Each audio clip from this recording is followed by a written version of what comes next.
하나님을 사랑했고 하나님을 섬기는 찬양대를 최초로 조직했던 다윗은 그의 간절한 소원이 하나 있었는데 그것은 하나님의 성전을 건축하는 것이었습니다. 그러나 하나님께서는 그가 많은 피를 흘렸다는 이유로 성전 건축을 허락하지 않으셨고 그의 아들을 통해서 이루시겠다고 하셨습니다. 솔로몬을 통해서 하나님의 성전을 건축하는 것이 하나님의 뜻이었습니다. 저와 여러분이 아셔야 하는 것이 하나 있는데요.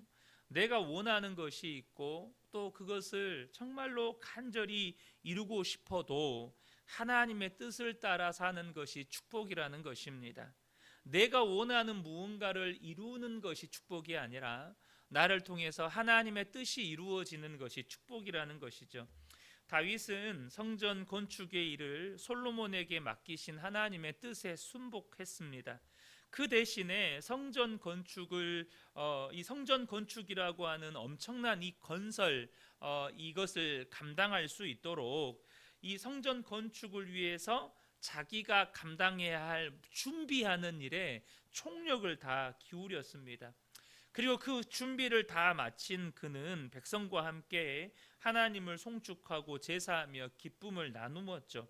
그리고 이 이후의 기록을 보면 이제 솔로몬이 하나님의 뜻대로 왕위에 올랐고 하나님은 약속하신 축복을 주심으로 다윗 왕조를 견고하게 이루어 가십니다.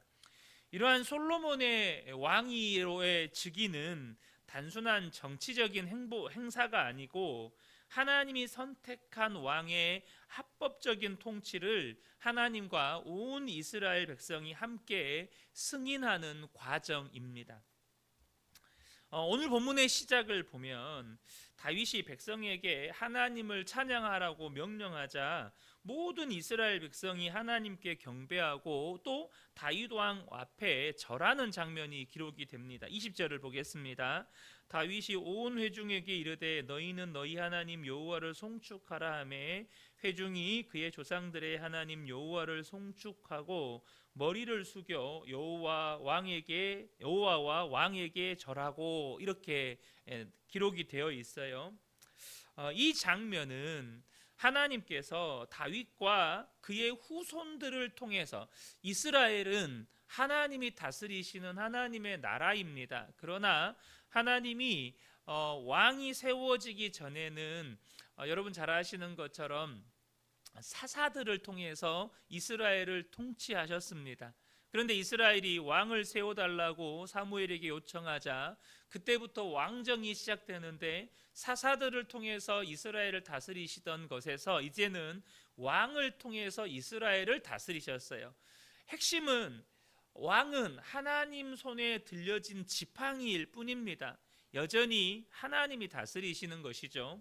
그래서 이 장면은 하나님께서 다윗과 그의 후손을 통해서 이스라엘을 다스리신다는 이 신정적 질서를 강조하는 모습입니다. 여전히 역대기 기자는 하나님이 이스라엘을 다스리신다 이것을 보여주고 있는 거예요. 백성들은 하나님께 화목제와 번제를 드렸고 그 규모는 정말 우리가 상상할 수 없을 만큼 컸습니다. 21절을 보면 이튿날 여호와께 제사를 드리고 또 여호와께 번제를 드리니 숫송아지가 1000마리요 순양이 1000마리요 어린 양이 1000마리요 또 그 전제라 온 이스라엘을 위하여 풍성한 제물을 드렸다. 자그마치 3000마리가 되는 이 제물을 하나님께 드림으로써 이렇게 제사를 드렸다는 것이죠. 백성들은 이 제사를 마친 후에, 그러니까 이 대규모의 제사는 앞서도 잠깐 말씀드렸지만 하나님께서 왕을 세우셨고 왕을 통해서 이스라엘을 다스리신다라고 하는 것을 공식적으로 인정하는 의식입니다. 온 백성이 하나님이 이 왕을 세우셨다, 하나님이 다윗과 솔로몬을 통해서 이 나라를 다스리신다라는 것을 온 백성이 함께 인정하는 의식이에요. 백성들은 이 제사를 마친 후에 하나님 앞에서 먹고 마시고 기쁨을 누렸다고 역대기 기자가 계속해서 기록합니다. 22절 보면 이날에 큰 무리가 기뻐하여 여호와 앞에서 먹으며 마셨더라. 무리가 다윗의 아들 솔로몬을 다시 왕으로 삼아 기름을 부어 여호와께 돌려 주권자가 되게 하고 사독에게도 기름을 부어 제사장이 되게 하니라, 이렇게 말씀하고 있어요. 이 기쁨은 공동체 전체의 환희와 감사의 표현이었습니다. 여러분, 이 장면이 우리에게 가르쳐주고, 여러분 이 장면을 조금 상상력을 동원해서 조금 상상해 보시면 좋겠어요. 다윗이 모든 성전 건축을 위한 준비를 마쳤고 이제 백성들에게 명령하는 것입니다. 하나님을 송축해라. 하나님을 송축해라. 그들이 모든 성전 건축 준비를 마치고 다윗이 이스라엘의 왕이 되고 또 솔로몬이 다윗을 이어서 왕이 되는 것을 함께 기뻐하면서 하나님 앞에 번제와 화목제를 드리면서 이렇게 막 기뻐하며 감사하는 엄청난 이 제사와 함께 축제를 벌이는 거예요. 이것이 우리에게 가르쳐주는 중요한 영적인 원리가 있다는 거예요.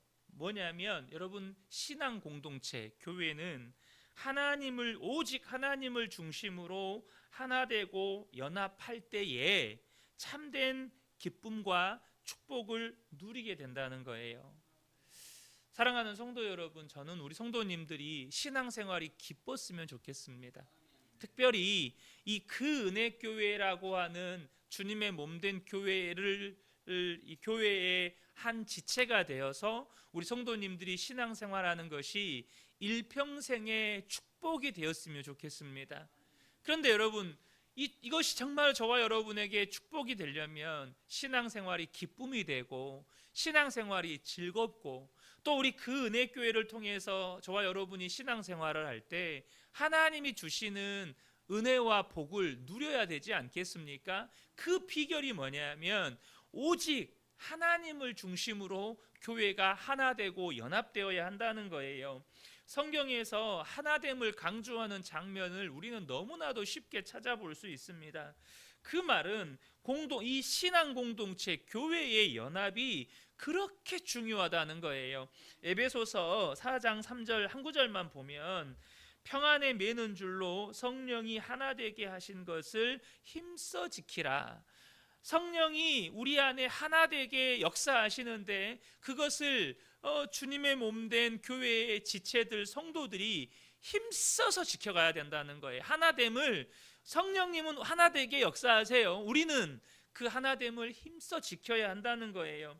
저는 우리 그 은혜 교회가 오직 교회의 머리가 되시는 예수 그리스도를 중심으로 온전히 하나 되고 연합되는 공동체가 되기를 소망합니다. 그래야 저와 여러분이 신앙생활이 즐거운 거예요. 신앙생활이 행복한 거예요. 그 공동체 가운데 부어주시는 하나님의 축복을 온전히 누릴 수 있게 된다는 것입니다. 그러기 위해서 저와 여러분에게 적어도 두 가지가 요구가 돼요. 첫 번째는 뭐냐 하면 오늘 본문의 다윗처럼 하나님의 뜻이 내가 원하는 것과 달라도 하나님의 뜻이라면 순복할 수 있어야 된다는 것입니다. 여러분, 앞서 말씀드렸던 것처럼 다윗이 원하는 것은 자신이 성전을 건축하는 거였어요. 그런데 하나님의 뜻은 아니라는 거예요. 네 아들 솔로몬을 통해서 내가 건축하겠다라는 게 하나님의 뜻이었습니다. 다윗 어떻게 합니까? 내가 하고 싶지만, 내가 그것을 이루고 싶지만 하나님의 뜻이 내 아들 솔로몬을 통해서 이루시는 것이라면 주여 제가 순복하겠습니다. 그러나 제가 성전 건축을 위해서 내가 할 수 있는 것을 주님 제가 다 준비하겠습니다. 이렇게 하나님의 뜻에 순복했다는 거예요. 무엇보다도 여러분, 이스라엘 백성들 중에 다윗이 왕이 되기를 바라는 사람만 있었을까요? 지금 공동체의 연합이잖아요. 공동체의 연합. 지금 다윗 한 사람도 중요하지만 이스라엘 백성 전체의 연합이잖아요. 그럼 이스라엘 백성들 안에 다윗이 왕이 되기만을 바라는 사람만 있었을까 하는 것입니다. 당장 사울 왕은 초대 왕이었던 사울 왕은 베냐민 지파였고 다윗 왕은 유다 지파 아니겠습니까? 그러면 이제 우리 지파에서 왕이었던 사울이 폐위가 되고 죽임을 당하고, 그가 죽임을 당했다 할지라도 사울이 왕이었으니 그 사울의 아들들이나 그의 후손들 가운데 왕이 되어야 하지 않겠냐라고 생각했던 베냐민 지파 사람들이 있었지 않겠습니까? 나아가서 이스라엘 나머지 10개 지파에서도 아니다, 다윗 아니다, 사울의 후손들 중에 왕이 되어야 한다라고 말하는 사람이 왜 없었겠어요? 다윗이 아닌 다른 사람이 왕이 되기를 원하는 사람이 왜 없었겠습니까? 혹 또 솔로몬이 왕이 되기를 바라지 않는 사람들이 왜 없었겠어요? 그런데 어떻게 합니까? 분명히 다윗은 내가 원하는 왕이 아니에요. 사울도 내가 원하는 왕이 아니에요. 그러나 하나님이 세우셨다는 거예요. 하나님의 뜻은 다윗의 가문, 유다 지파 다윗의 가문을 통해서, 다윗의 혈통을 통해서 하나님이 왕을 세워 가시겠다는 거예요. 그게 하나님의 뜻이었다는 것입니다. 그러자 온 이스라엘 백성들이 하나님의 뜻에 순복했다는 것입니다. 그러니까 이 온 이스라엘이 하나 되고 연합되는 놀라운 역사가 일어났다는 거예요. 두 번째는, 여러분, 우리가 하나님의 뜻에 순복하고 싶어도 문제는 하나님의 뜻을 모르면 어떻게 순복할 수 있겠습니까? 그렇지 않습니까? 하나님의 뜻을 모르는데 어떻게 순복해요? 그래서 우리에게 요구되는 두 번째가 뭐냐면 하나님의 뜻을 분별해야 한다는 것입니다. 하나님의 뜻을 분별하는 분별력이 우리 성도님들 안에 있어야 된다는 거예요. 로마서 12장 2절에 너희는 이 세대를 본받지 말고 오직 마음을 새롭게 함으로 변화를 받아 하나님의 선하시고 기뻐하시고 온전하신 뜻이 무엇인지 분별하도록 하라. 이렇게 주님이 우리에게 요구하십니다. 사랑하는 성도 여러분, 하나님은 저와 여러분에게 하나님의 뜻이 무엇인지를 분별하기를 원하신다는 거예요. 그러므로 여러분, 저는 우리 큰애교회 성도님들이요, 정말로 하나님의 말씀을 사랑하고 정말로 하나님의 말씀을 가까이 하고, 그래서 하나님의 말씀과 함께 눈을 뜨고 오늘 하루도 하나님의 말씀과 함께 숨을 쉬고 하나님의 말씀과 함께 오늘 하루의 삶 가운데서 걷고 누구를 만나고 무언가를 선택하고 결정하고 하나님의 말씀과 함께 잠에 드는 복된 분들 되시기를 축복합니다. 하나님의 말씀을 가까이 해야 하나님의 뜻을 분별하죠. 그렇지 않겠습니까? 나 하나님의 말씀에 순종하겠습니다. 주여, 나는 하나님의 뜻에 순복하겠습니다. 그렇게 결단하면 뭐합니까? 여러분, 하나님의 뜻을 모르는데, 하나님이 내게 뭘 말씀하시는지를 모르는데, 여러분, 우리는 그러면 하나님의 뜻에 순복할 수가 없는 거예요. 그러려면 저와 여러분이 하나님의 말씀을 정말 가까이 하셔야 한다는 것입니다. 밥을 먹듯이 하나님의 말씀을 먹고, 정말로 저와 여러분이 오늘 하루를 살아갈 때도 하나님의 말씀에 순종하기 위해 살고, 그러면 하나님의 뜻을 분별하게 되고, 그렇게 하나님의 뜻에 내가 원하는 것과 하나님의 뜻이 달라도 하나님의 뜻에 순복하면, 특별히 교회 안에서 내가 원하는 것은 이거지만 교회를 통해서 드러난 하나님의 뜻이 저것이라면 주여 내가 기꺼이 순복하겠습니다. 그럴 때 교회가 온전히 예수 그리스도를 중심으로 하나가 되고, 또한 저와 여러분의 삶에 하나님 주신 기쁨이 넘치고 이 공동체를 통해서 주시는 은혜와 복을 저와 여러분이 누리게 된다는 것이죠. 솔로몬은 이제 기름 부음을 받고 그 왕권이 하나님에 의해 정당하게 확립되었음을 나타냅니다.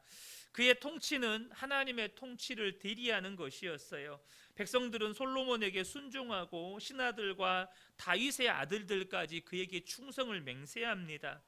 여러분, 기름 부음은 성경에서 왕과 제사장과 선지자가 하나님의 특별한 부르심을 받을 때 시행되는 의식이었고, 이는 곧 하나님의 권위를 부여한다는 상징적인 의미를 가집니다.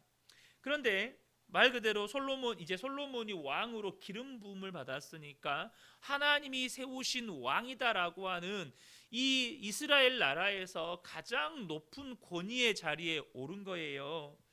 그런데 오늘 본문에 우리가 이 솔로몬이 왕위에 올랐을 때가 구체적으로 다 기록되어 있지 않지만 왕위에 오른 솔로몬의 모습에서 우리가 반드시 배워야 할 중요한 태도가 있습니다. 그것은 뭐냐면 하나님이 높여주실 때 하나님 앞에서 겸손했다는 것입니다. 하나님이 그를 세우실 때 솔로몬은 겸손했다는 거예요.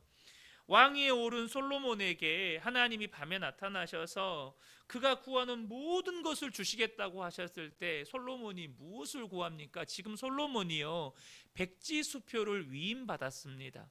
백지수표 받은 거예요. 적은 대로 주겠다는 겁니다. 뭘 구하든지 주겠다는 거예요. 그때 솔로몬이 하나님께 뭘 구합니까? 열왕기상 3장 7절 9절을 보면 나의 하나님 여호와께서 주께서 종으로 종의 아버지 다윗을 대신하여 왕이 되게 하셨사오나 종은 작은 아이라 출입할 줄을 알지 못하고 주께서 택하신 백성 가운데 있나이다. 그들은 큰 백성이라 수요가 많아서 셀 수도 없고 기록할 수도 없사오니 누가 주의 이 많은 백성을 재판할 수 있사오리이까? 듣는 마음을 종에게 주사 주의 백성을 재판하여 선악을 분별하게 하옵소서.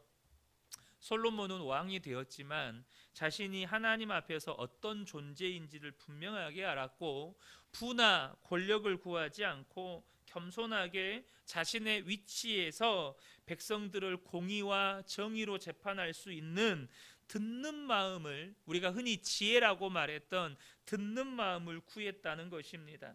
사랑하는 성도 여러분, 하나님 앞에서 내가 어떠한 존재인지를 아는 것이 복입니다.